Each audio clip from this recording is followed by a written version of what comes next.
Exercise 1.3 question number 11 2x की power 4 plus x cube minus 6x square plus x plus 2 is equals to 0। X square इसमें से हम common ले लेंगे तो अंदर वाली टर्म में 2x square plus x minus 6 बच जाएगा और इस टर्म में से हम एक्स स्क्र कॉमन लेंगे तो वो x नीचे डिवाइड हो जाएगा और यहाँ पे हम एक्स स्क्र कॉमन लेंगे तो वो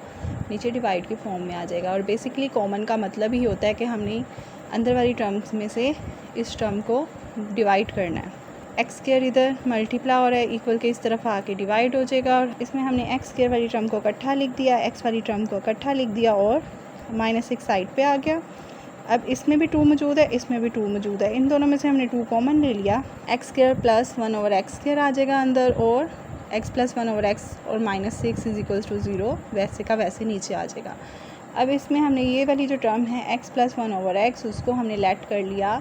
y के इक्वल, तो हम इसको स्क्वायर लेंगे तो y का स्क्वायर हमारे पास आ जाएगा x प्लस 1/x का होल स्क्वायर के बराबर। और होल स्क्वायर का फॉर्मूला यहाँ पे हम लगाएंगे फर्स्ट टर्म का स्क्वायर प्लस सेकंड टर्म का स्क्वायर प्लस 2 फार्मूले का, और फर्स्ट टर्म को हम सेकंड टर्म के साथ यानी x को 1/x के साथ मल्टीप्लाई करेंगे तो हमारे पास आंसर इक्वल्स टू 1 आएगा क्योंकि ये इससे कट जाएगा। तो ये हमारे पास +2 बच जाएगा। अब यहाँ पे +2 हो रहा है, इक्वल के इस तरफ आके y के साथ -2 हो जाएगा, is equals to x square plus 1/x square. अब इक्वेशन ऊपर वाली बन जाएगी, 2 की जगह 2 आ जाएगा, इस वाली पूरी टर्म की जगह आ जाएगा y स्क्र -2 और की जगह आ जाएगा +y और इसकी जगह आ जाएगा 6। अब 2 ये वाला अंदर वाली दोनों टर्म्स के साथ बारी बारी मल्टीप्लाई होगा तो 2y ज़ा 2y स्क्र और 2 2 ज़ा 4 -7 नीचे आ जाएगा, +y -6 आ जाएगा। अब ये -6 और -4 ये दोनों टर्म्स आपस में सॉल्व होंगी तो -6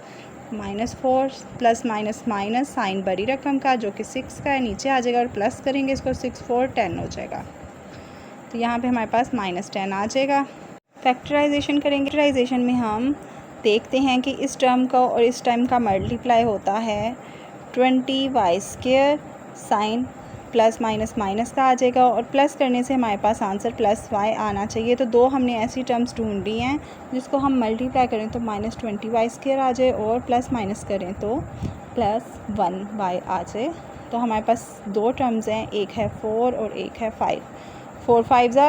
20 और 5 में से 4 निकाला तो 1 आंसर आ जाएगा। तो यहाँ पे प्लस का निशान है यानी बड़ी रकम के साथ प्लस आ जाएगा, तो यहाँ पे एक के साथ माइनस आ जाएगा, प्लस माइनस माइनस 4 5 ज़ा 20y स्क्र। ये कंडीशन पूरी होगी और सेकंड कंडीशन यानी प्लस माइनस माइनस साइन बड़ी रकम का 1y, सेकंड कंडीशन भी पूरी होगी तो हमारे पास फैक्टर्स बने -4y प्लस 5y। अब 2y स्क्र -4y में से 2y कॉमन ले लिया तो इसमें से 2y निकाला तो y बचा और इसमें से 2y निकाला तो -2 बचा, प्लस अब 5y और 10 में से 5 कॉमन हो रहा है तो 5 कॉमन लिया तो ये y इसकी जगह आ जाएगा -2 इज इक्वल्स टू 0। y -2 दोनों तरफ मौजूद है, एक तरफ कॉमन ले लेंगे इसको और अंदर हमारे पास 2y प्लस 5 बच गया जो कि है इक्वल 0 के। अब दोनों टर्म्स आपस में मल्टीप्लाई हो रही हैं, आंसर 0 आ रहा है, यानी ये टर्म 0 है या ये टर्म 0 है, तो इसको हम इक्वल टू 0 लिख लेंगे या इसको हम इक्वल टू 0 लिख लेंगे।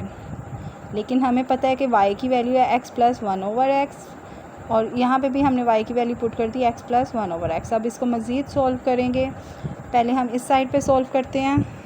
x plus 1/x -2 is equals to 0 है, इसका हम LCM लेंगे तो LCM लेने से डिनोमिनेटर में x आ जाएगा और न्यूमिनेटर में x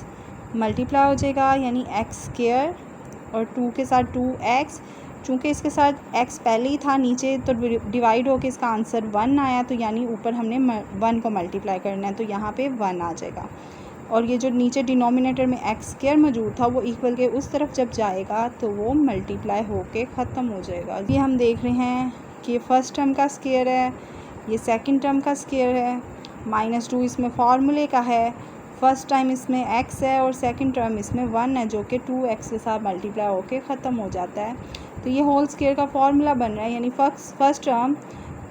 माइनस सेकंड टर्म का whole square is equals to 0। Under root लेंगे, अंडर रूट लेने की वजह से स्क्वायर अंडर रूट से कैंसिल हो जाएगा, तो x minus 1 is equal to 0 आ जाता है। यहाँ 1 माइनस का है, यहाँ इक्वल के इस तरफ आके प्लस का हो जाएगा, तो हमारे पास यहाँ पे हमारे पास x का एक आंसर 1 आ गया। अब दूसरी तरफ x प्लस 1 ओवर x का हम एलसीएम लेंगे तो डिनोमिनेटर में x आ जाएगा और न्यूमिनेटर में x 1 के साथ डिवाइड होगा तो आंसर x आएगा और मल्टीप्लाई ऊपर वाली टर्म के साथ हो जाएगा तो x स्क्वायर हो जाएगा प्लस 1 आ जाएगा, बाकी सारी टर्म वैसे की वैसे आ जाएगी। अब ये x जो मौजूद है वो पूरे की पूरी टर्म्स के साथ एलसीएम लेंगे तो ये वाली फर्स्ट टर्म वैसे की वैसे आ जाएगी और सेकंड टर्म में 1 है नीचे डिनोमिनेटर में, तो x 1 के साथ डिवाइड होगा तो आंसर x आएगा और ऊपर मल्टीप्लाई हो जाएगा तो 5x आ जाएगा इज़ इक्वल्स टू 0। अब ये x जो है डिनोमिनेटर में है, इक्वल के उस तरफ जाके 0 के साथ ख़त्म हो जाएगा, आंसर 0 देगा और यहाँ पे 2 अंदर वाली टर्म्स के साथ मल्टीप्लाई होगा तो 2x स्क्वायर प्लस 2 1 ज़ार 2 प्लस 5x वैसे का वैसे आ जाएगा इक्वल्स टू 0। ये क्वाड्रेटिक इक्वेशन बन गई है तो इसमें हम क्वाड्रेटिक फार्मूला पुट कर लेते हैं, जिसमें है माइनस b हमारे पास x का कोफिशिएंट है, b स्क्वायर यानी 5 5 ज़ार 25 माइनस 4 a की जगह x स्क्वायर का कोफिशिएंट और c की जगह ये कांस्टेंट टर्म आ जाएगी जो कि प्लस 2 है ओवर 2a की जगह आ जाएगा x स्क्वायर का कोफिशिएंट। इसको हम सॉल्व करेंगे तो माइनस 5 प्लस माइनस 4 2 ज़ार 8 और 8 2 ज़ार 16, 25 में से 16 को माइनस किया तो प्लस 9 अंडर रूट के अंदर आ जाता है और नीचे 2 2 ज़ार 4 आ जाएगा। अब ये minus 5 plus minus under root 9 का आंसर आ जाता है 3 ओवर 4। अब x में प्लस माइनस 3 था, एक दफ़ा प्लस 3 लिख देंगे, एक दफ़ा माइनस 3 लिख देंगे और अब इस साइड को सॉल्व करेंगे तो माइनस 5 प्लस 3 को सॉल्व जब हमने किया